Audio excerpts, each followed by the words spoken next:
Ladies and gentlemen, welcoming you all on International Affairs. This is being broadcasted from the SATV's Gulshan studio. Of course, I am going to be your host, Shamsul Alam Pantho. We have a very exciting program here today as we discuss Project Freedom and how far fruitful it has been so far, as well as various ceasefires happening between Russia and Ukraine. There are multiple issues I would like to discuss today here in the studio. Before I do so, let me introduce my panel. In the studio, I have Professor Dr. Anas Ansar, hailing from North-South University. He's, of course, of the Department of Political Sciences. I welcome you on to the program. As well as Norman Floyd Barnes, who is our geopolitical correspondent from Washington District of Columbia. I want to begin with Norman. There are certain news that I want to bring out. Of course, a tragic news coming out of China, as an explosion happened in a fireworks factory, killing 26 people and injuring numerous others, as well as President Xi Jinping is now trying to investigate what has happened. On the other side, Iran, US and the United Arab Emirates are once again back into the global headlines as UAE has been attacked by a barrage of drones and missiles from Iran. On the other side, the IRGC is also stating that 5 members of the IRGC Navy has been eliminated because of US retaliation in the Strait of Hormuz. I want to start with Norman Floyd Barnes. What are the updates that you have from your desk? How will you see the international global updates? Norman. Greetings. Good morning from Washington. Today we start out another day with headliners news about the Middle East. Yesterday, the forces of Iran attacked several boats. I call boats several transport vehicles carrying oil and energy in the Strait with their attack boats, and the U.S. responded by also neutralizing these boats in that region. This started after this project, this program put up, Project Freedom by the U.S. To guide boats through the region. And so the response from Iran was that basically they shot missiles at these boats. There was also missile shot towards the UAE, to the oil refineries, and it was stopped by the defense system, the air defense system by the UAE. But it appears that the flare-up is still going on. There's a counter response to everything that the U.S. does in terms of the escorts. The Iranian is still stating that every move, every transport in there has to be coordinated through them. If it's not coordinated through them, it's considered a hostile act, and they will respond accordingly. And that was exactly what they did, which caused in the global market a problem with the numbers. The numbers went up in terms of cost of oil and gas as a result of this. Insurance companies again is now looking at this as a provocation of war, and as a result, the risk is now put back on to these tankers. And insurance companies saying, hey, we're not going to risk it, even though the United States has agreed to escort these vehicles, these tankers, these containers. The risk is too high. The risk is too high for them to do that. So basically what they're saying is by the U.S. Putting this Operation Freedom in place, it has attracted more attention than it had before, which is creating a more risk factor. So as a result, the markets went up. The price of crude oil has increased, and the issues now is that we are now instead of improving the situation has gotten worse. The prices and everything has increased, So now we have a situation where the threat is more increased. The Iranians saying that the boats that the U.S. supposedly shot were civilians, not military boats, and 5 people was killed, civilians was killed. So now it appears that every action that the U.S. has, the Iranian has a counter action, a counter response to that, and this is getting to a tit-to-tat situation. You do this to me, I do this to you. So there's a calculated response to this. This is causing real problems for the global economy. Yesterday has intensified the need for a resolution. The resolution has to come soon because right now the prices of everything going up. Here in the United States, we example that another airline, Delta Airline, has stopped. We mentioned about the loss of the Spirit Airline. As a result, stranded people are still around, and Delta, one of the largest airlines out of Atlanta, has basically cut flights, thousands of flights, leaving people stranded. One of the other parties that Delta has also announced is that they will be now cutting meals out of the flights on certain domestic flights. So this is causing a real problem with our transportation system. We got holidays coming up. We have the World Cup coming in, and now our major aircraft carriers being affected by this. And it's anticipated that uh, problem that we have is going to intensify, and basically everything is going to cost more, if not eliminated. So we have that. And at the same time, we had an incident yesterday in Washington, right here, the Right. Washington behind me, the Washington Monument. During the day, a person was identified right after Vice President Vance motorcade went by on 15th Street. A subject was notified with a weapon. Uh, the Secret Service Uniform Division went after this guy, pursued this guy, and this guy shot his weapon, hitting a bystander, uh, and they was treated in the hospital. But he was also shot by the Secret Service, captured, and he's being treated and prosecuted. So this situation in Washington, the world is getting more complicated. Uh, we are now seeing more people acting out. Weapons are they being used. We have mass shootings. Sunday we had a mass shooting in Oklahoma, which shot 23 people were shot, 13 was hospitalized. And this is another situation, how this situation we dealing with is getting out of control. Right, very immaculate responses from Norman Floyd Barnes. Some of the updates as well from around the globe, which also includes the U.S. Secret Service, as mentioned, trying to identify someone who was involved in the shooting near the White House complex in Washington, District of Columbia. On the other side, we have Iran's Foreign Minister Abbas Araghchi stating that no military solution to a political crisis.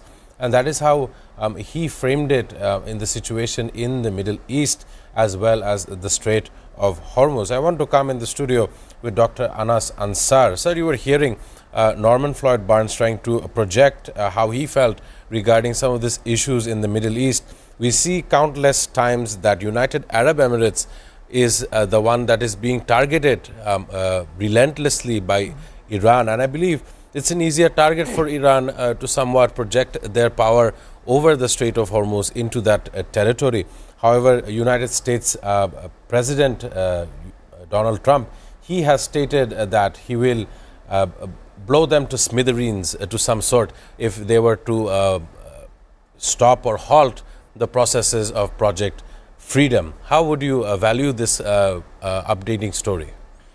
Thank you so much, and thank you for having me. I think there are 2 points on these. One is whether we can seriously take the threats that coming from the President Donald Trump or the commitment that he makes or the negotiations that he claims are on the table, because we have seen repeatedly there were counter arguments and there were confusions, there were deadlines being changed by the president himself, and of course directly via his Truth Social platform. So what President Trump projects, or the threats that he is delivering to the Iranian authority, is something I think we cannot totally rely on. So and on UAE, I think this, of course, Iran clearly sees UAE as an existential threat. It's a threat, first of all, because it is one of the strongest allies in the Middle East, particularly in the Gulf region, for the US and its allies. And secondly, UAE and its territories have been providing safe space, according to Iran again, that sort of disrupt the Iranian interest in the particularly in the Straits of Hormuz. And thirdly, Iran, I think, kind of like considers not only the UAE, I would also consider the entire Gulf region as a proxy to the US expansionism, or US war of expansion, war of influence, and war of dominance that has been taking place there in for the last 2 months or so. Right. A couple of these stranded sailors are stating to various international media as well how they are actually travelating and what kind of plans they see, what kind of hopes they might have, given that the situation is still on lingering over arriving at 70 days or more. I want to also ask Norman Floyd, resilience in world affairs as well towards Ukraine and Russia.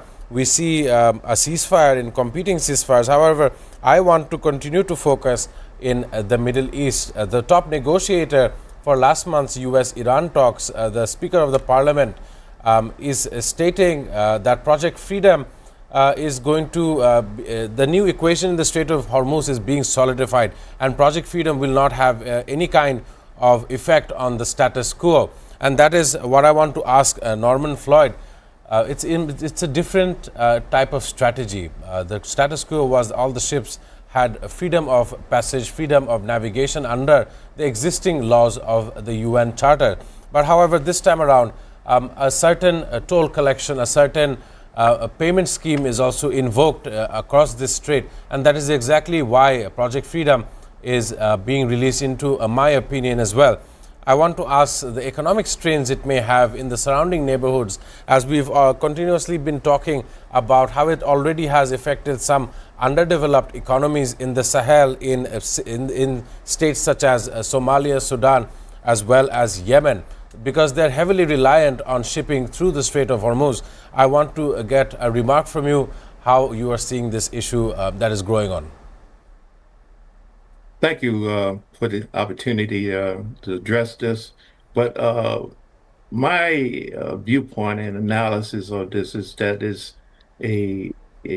a process of trying to elicit funding for the United States and other parts of the world in regards to trade and commerce.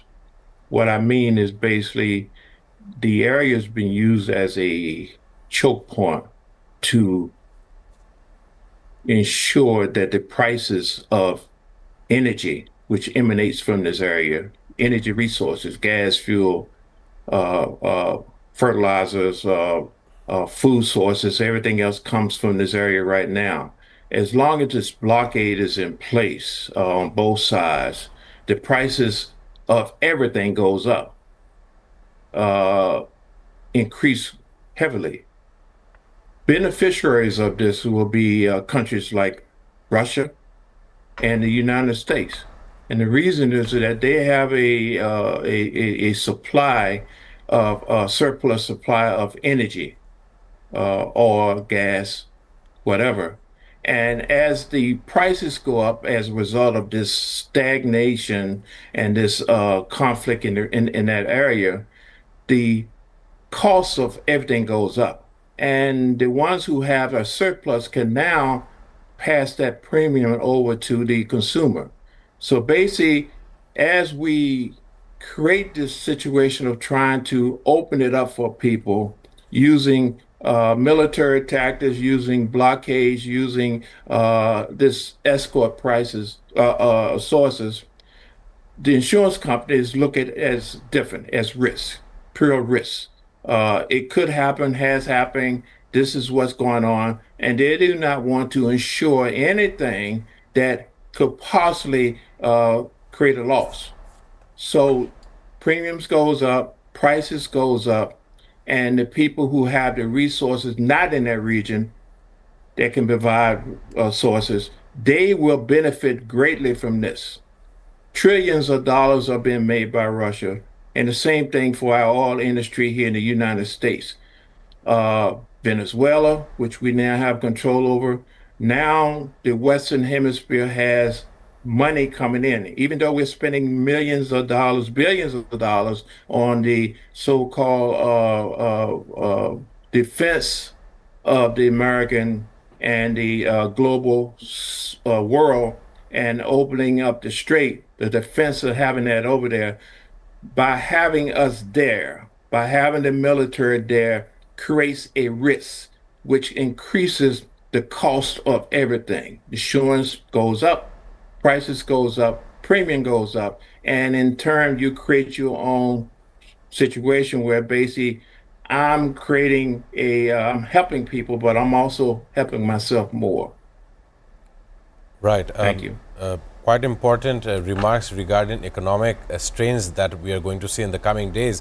Of course, prices of common consumer goods are set to go up. In contrast, I want to provide a statistic for our viewers as well. We opened the month of May while Brent crude per barrel price was at $120. Today, the price is now being stuck somewhere between $113 to $114 per barrel. It goes down, but it goes up again, and it is always based on the comments of U.S. President Donald Trump and how he seems to navigate this Hormuz crisis. Ladies and gentlemen, it's time to take a short commercial break. Afterwards, we look at other pressing issues from around the globe. Do stay tuned. Hello and welcome to International Affairs, and my name is Shamsul Alam Pantho. I don't see an easy resolution to this because every slight deviation from the plan, opening an open war conflict with them, testing nuclear missiles, Russia's announcement of these supposedly successful testing, special and exclusive footage that is being played on SATV screen, Really coming to terms with Hamas. Damage estimated between this entire issue. President Trump is expected to hold bilateral talks, preserving biodiversity and tackling climate change. We cannot protect the planet before we negotiate peace.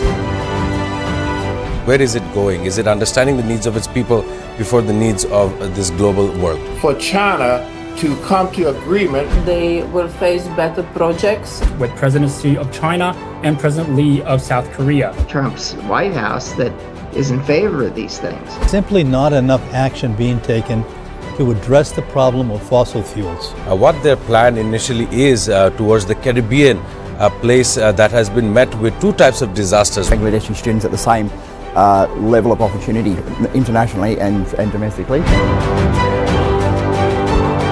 International Affairs. Watch every Sunday to Thursday at 2 p.m. only on SATV and SATV Digital. Hello and welcome to International Affairs, and my name is Shamsul Alam Pantho. I don't see an easy resolution to this because every slight deviation from the plan, opening an open war conflict with them, testing nuclear missiles, Russia's announcement of these supposedly successful testing, special and exclusive footage that is being played on SATV screen, really coming to terms with Hamas. Damage estimated between this entire issue. President Trump is expected to hold bilateral talks, preserving biodiversity and tackling climate change. We cannot protect the planet before we negotiate peace. Where is it going? Is it understanding the needs of its people before the needs of this global world? For China to come to agreement, They will face better projects. with presidency of China and President Lee of South Korea. Trump's White House that is in favor of these things. Simply not enough action being taken to address the problem of fossil fuels. What their plan initially is towards the Caribbean, a place that has been met with two types of disasters. Bangladeshi students at the same level of opportunity internationally and domestically. International Affairs. Watch every Sunday to Thursday at 2 p.m. only on SATV and SATV.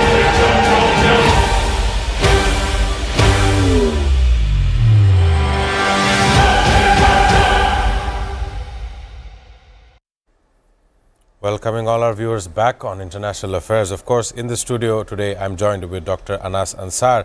Alongside through Zoom from Washington, District of Columbia, I have Norman Floyd Barnes. We were, of course, in discussion regarding the US-Iran situation. However, I want to focus back on Ukraine and Russia. Both nations are now stating a competing ceasefire which may last over several dates, as we see, because of a major military parade in Moscow marking Victory Day as well. Of course, this shares some historic past with World War II back in the day. I want to ask Norman this very simple question. Russia and Ukraine have been fighting for over 4.5 years, and the results, the takeaways or the outcomes of this war was only that some territory in Ukraine was lost and was taken over by Russian forces. Multiple lives lost both in the civilian and the military infrastructure as well. Asking you this very simple question, Victory Day would be marking some moments of the past, and of course both the nations have called out for similar ceasefires lasting the span of 2 to 3 days each. I want to ask you, will this create the situation where both leaders are once again back at the dialogue table? How do you assess the matter that we are observing here? Norman. yes, this ceasefire is basically in terms both parties are taking a holiday. They're taking a break from this conflict. Outside of that, there's no reason to believe that any type of conversation is going to come out of this. This is just basically, hey, I just need a break. I need to get away, and we need to take care of stuff at home versus this fight. So it appears that this fight is getting this conflict is getting to the point where basically both parties are just sick and tired of this. They're sick and tired of the fighting, and they're trying to find a way to exit it. And these holiday breaks is just a strong indicator exactly that both parties do not wish to continue this conflict longer, but they need to find a way of getting out of it with some form of saving face. Right, saving face and also recalling some commonly shared attributes, religious ties as well. President Putin previously announced a 32-hour cessation of hostilities for Orthodox Easter in April, with Ukrainian President Zelensky confirming that Ukraine would honor it. This is just comes to show how far one would go and what would be the limits in attacking a neighbor and attacking a foe, a rival in the battlefield. Coming to ask Dr. Anas Ansar, as you see, there is understanding between the two leaders, given that a specific event is scheduled to happen in a matter of days. However, it's not similarly seen in other conflicts worldwide. I want to get your observation, how you see the last 4.5 years of retaliation between these two nations. It widely has Europe broken and scared and worrying how far Russia would go in pursuing its offensive towards Europe, towards Western Europe as well. I think fundamentally it shows the cracks in the world system, first of all. And secondly, it signals a clear rupture in the world order that we have long been familiar with, and particularly in the case of Russia-Ukraine war or Russia's war on Ukraine, clearly this has been sidelined given the fact that there are many brewing conflicts and hardly any region in the world that you can imagine at present time that is not entangled in a war, right? And particularly the Middle East crisis, the US-Iran conflict, and the ongoing Israel Gaza war, and as well as southern Lebanon as well. In the Lebanon. So for both for Russia and particularly for Ukraine, they both are struggling to sort of like really find a viable solution to this crisis, and clearly Russia is in the upper hand given the turmoil that is sort of giving them some sorts of leverage, particularly when it comes to the US engagement with Iran and in the Middle East. So the entire frontier with Ukraine is kind of now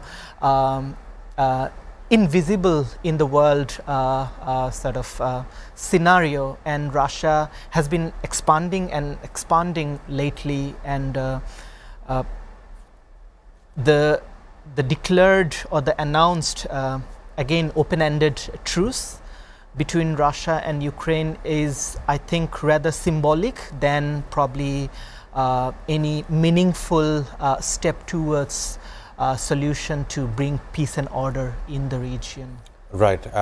Quite importantly to be noted, 4.5 years is definitely a long-term, long-running war, and some of the themes have been taken out of context from the Ukraine-Russia war. We've seen Volodymyr Zelensky's visit to the Gulf nations. It happened a couple of weeks back, and in which they started to analyze how far and the weaponry used by Russia on Ukraine are in the similar pattern of Iran versus the Gulf nations. This kind of terminology sharing or methodist sharings are quite important to have the upper hand in the battlefield. Would you agree? Absolutely. With this very reason? Absolutely. I mean, you probably have also noticed Ukraine, despite being in the war itself, were offering technological support to the Gulf states, particularly in terms of intercepting drones and protecting its airspace. So I think it's a very interesting sort of era that we are entering in. I don't really see any major powers or involved parties in all these wars are probably ready to have a quick withdrawal from the conflicts that they're involved in. So somehow there is a sense or kind of signaling that we are going into a long battle, and countries are somehow preparing for that or probably getting used to this, particularly if we look at the case of Ukraine, Russia. It's dragging in its 5th year. Similarly with the situation in Gaza and in Lebanon, and Iran's sort of resilience or Iran's sort of counter attack on the US interest in the Gulf region also says probably this is not going to sort of give up soon. Right. Quite important analysis regarding the sharing of resources, sharing of common knowledge between allied nations, once again in the Middle East. I want to ask Norman regarding Israel and southern Lebanon. A ceasefire had ended, and the worst days of the ceasefire happened yesterday. Israeli strikes on southern Lebanon killed 17 people just on Monday, according to Lebanon's health ministry, marking one of the deadliest days since the ceasefire began just over 2 weeks ago. I want to ask Norman, you see that the international media is picking out on the Greater Israel scheme of plans, and of course Lebanon is, as well as Syria should be warned very carefully that international laws are not being followed by Israel and the IDF. I want to get an ending statement from you regarding this hostile environment, once again fueling into the Iran axis with United States. Norman. Thank you. The hostilities in let's go back to Gaza, Israeli occupation of Lebanon. What we're seeing is a definite pattern of destruction, a military mission that they are. Israel is destined to complete. Ceasefire is basically just a reset to continue what they already have a plan for. There's no real sincere efforts being made to basically to have a cessation of this battle, this war, the region. Israel is very focused on exactly what they want to do. They want to basically defeat what they call the enemy, Hezbollah, wherever they are in that region. And they basically want to do what we call a land grab. Basically, the areas that they are concerned about, they want to have their people there. They want to remove any type of potential enemy from the area and create a situation where they have their own somewhat kingdom for the region. And that way they will feel secure. Unfortunately, the world doesn't work that way. You can't conquer, kill, and take other people's land. It doesn't work. You can occupy, you can kill the people, but you can't kill the spirit. The spirit will always prevail. The situation is basically, at best, you have a temporary occupation of the area, but you will never be able to call it home. It's not the intentions of the powers to be to have a situation where you can forcefully destroy, decimate, and create genocide for a group of people, and you have a happy life. It's not going to work. So enjoy while you can what's happening, but it's a short-lived. It's not sustainable. You always have to be in a state of war, never a state of peace. So it appears that Israel loves being in a state of war. That makes them credible, make them relevant in terms of what they want to do. But unfortunately, it creates a isolation situation where basically you have a mindset that only you can utilize, and you're not going to be very effective in the rest of the world. You're creating your own little haven, and that is not going to be, as we see with the war, with the energy. No one has the ability to create his own world. It depends on other resources in other parts of the world. So if you don't have any allies and friends, it's very difficult for you to basically survive yourself. So very important. What we're saying is a temporary process. Temporary. A temporary process. I would want to thank Norman Floyd Barnes' very descriptive analysis as he was talking about Israel having its way, violating international law, killing by the thousands as we've seen in Gaza, yet no world power is being able to stop this administration of Benjamin Netanyahu, stop this illegal nation of Israel claiming a land not only in Gaza but as well as in the sovereign nation of southern Lebanon, while having the backdrop of assaulting and disarming Hezbollah. With that being said, it's time to take a commercial break. Afterwards, we talk about politics and how it has affected this region, our region in southern Asia as well.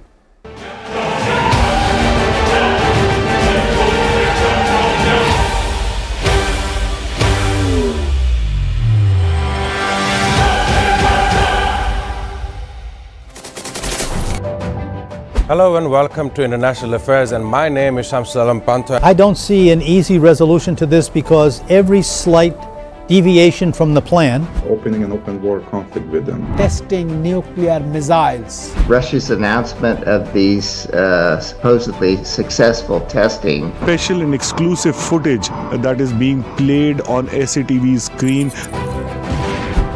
Really coming to terms with Hamas. Damage estimated between this entire issue. President Trump is expected to hold bilateral talks. preserving biodiversity and tackling climate change. We cannot protect the planet before we negotiate peace.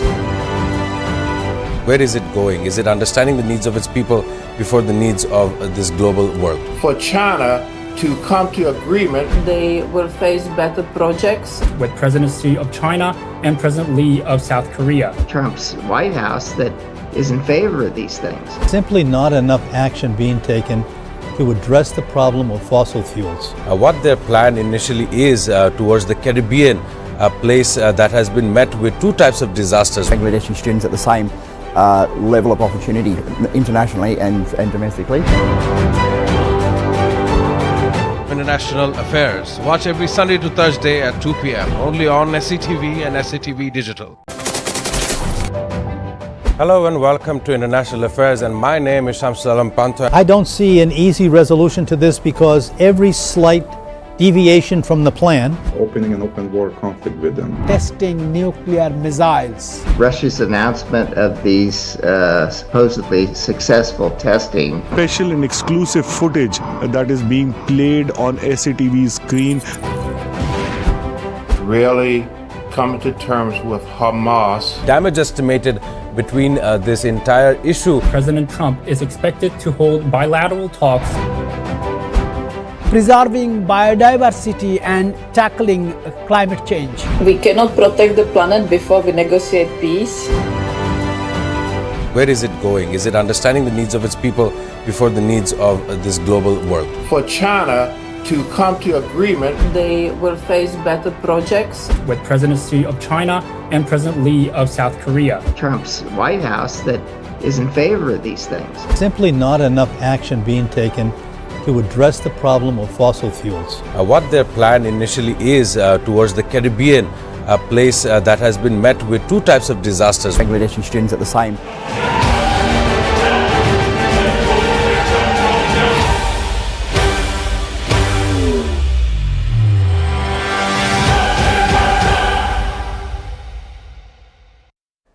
Welcoming all our viewers back on International Affairs. In its last segment, we were talking about worldwide affairs, Russia, Ukraine, as well as US, Israel, Iran, and of course Lebanon, and how the entire world seems to be in a confused, uncompromising road pattern. I want to also focus the very themes in the studio with Dr. Anas Ansar regarding the state of West Bengal and its elections. Yesterday, as we have seen, major contenders include the BJP, Bharatiya Janata Party, Suvendu Adhikari, who represents this party, who is seen as to win a lot of the seats, as well as the AITC belonging to Mamata Banerjee. 15 years on, the political shift, the political earthquake includes the first time the BJP wins in West Bengal. It's very important to analyze some of the events as well. We have seen that Mamata Banerjee took to the social media platforms that she will be talking to the press today sometime around 4 in the afternoon regarding some of the issues and complaints, as we've seen of yesterday. Almost 100 seats she claims is to be rigged to a certain extent. And of course, some of the commentary made by the winning Mr. Suvendu Adhikari, he said that he does not believe in the secularism idea, which includes the space for multiple religious authority to exist. He said very vocally that the land inside India is called Hindustan, and it should be prevailing of one major religion. And that is when you realize that there is some drastic elements in this regard. I want to know more from Dr. Anas Ansar. How do you value whatever that is happening? Okay. Thank you so much. So I think I'm not really particularly worried about the outcome itself, Right. but the process that brought us here today. So first of all, what happened before the election? I mean, let's not forget Mamata Banerjee, the leader, the Trinamool Supremo. She was fighting not only against the mighty BJP, but also the entire state machineries, the election commission, the central forces, the security agencies, external visitors, observers coming from other states. There were literally all the major state chief ministers were campaigning all over West Bengal, using a very narrow and problematic line of religion to divide the electorates in West Bengal along the Hindu-Muslim line. And very unfortunately, even in the last round of voting, he made a statement saying Hindus who will press at EVM, that will go for BJP, and Muslims who will press at EVM, that will go for TMC. So there were clear division, there were clear othering, there were clear threat signaling that took place during this election campaign, and the result that we have seen yesterday is particularly important for Bangladesh, given the fact that as of yesterday, all the bordering regions with India or between Bangladesh and India are now falling under the Bharatiya Janata Party. So Bangladesh is practically surrounded by a Hindu nationalist party ruling the entire northeast and it West also Bengal. Extends to the Seven Sisters states as well. So there are major consequences, there are repercussions already. We have seen attacks on TMC's supporters, even attacks on Mamata Banerjee's she came out to say it wasn't a moral winning, it was a rigged winning. So probably it's too early to speculate what's going to happen, because it's just the election just happened, we just get to know the result. But for Bangladesh, it's really important to take serious note of what's going on there, how Bangladesh was used in the political rhetorics in the election campaigns, because now we are living in an era of social media where we simply cannot hide what's people discussing in West Bengal or what people are discussing in Bangladesh. There is a free flow of information. There are free flow of images, videos, and all this hate mongering that has been taking place over there. So Bangladesh, for the first time, will be facing chief ministers or state machineries who have a very clear anti-Bangladesh stance. All these chief ministers, or to become the chief ministers, particularly in the case of Shubhendu Adhikari, they all have a very strong anti-Bangladesh sentiment. So how do we deal with that? How do we negotiate with that, given the fact that we are a very close neighbor? These are the things that I think the policymakers, the Bangladesh government, the foreign ministry, and all the concerned stakeholders should seriously take note of. Of course. Thanking you, Dr. Anas Ansar. That was a very beautiful response regarding the situation in our neighborhood of West Bengal. On the other side, in Tamil Nadu, Chandrasekharan Joseph Vijay has popularly won the Tamil Nadu seat. He is now on his way to become the chief minister of that area. A hero in the big screens is now a hero in reality. So I would want to congratulate him on his win as well. And of course, thanking you, Dr. Anas Ansar, for appearing on the show. Your valuable insights and contribution shall not be forgotten and remembered almost on a daily basis. I thank you once again from my seat of being the host. Thanking Norman Floyd Barnes, who was joined on this very program earlier on from Washington District of Columbia. I want to end by saying today's date is May the 5th. It is significantly remembering in the global and cultural events, notably for Cinco de Mayo, a Mexican Independence Day, which is misunderstood as that. However, it is the date that commemorates the unlikely victory of 2,000 Mexican soldiers over 6,000 French troops way back in 1862. With that being said, ladies and gentlemen, this is Shamsul Alam Pantho signing out on International Affairs.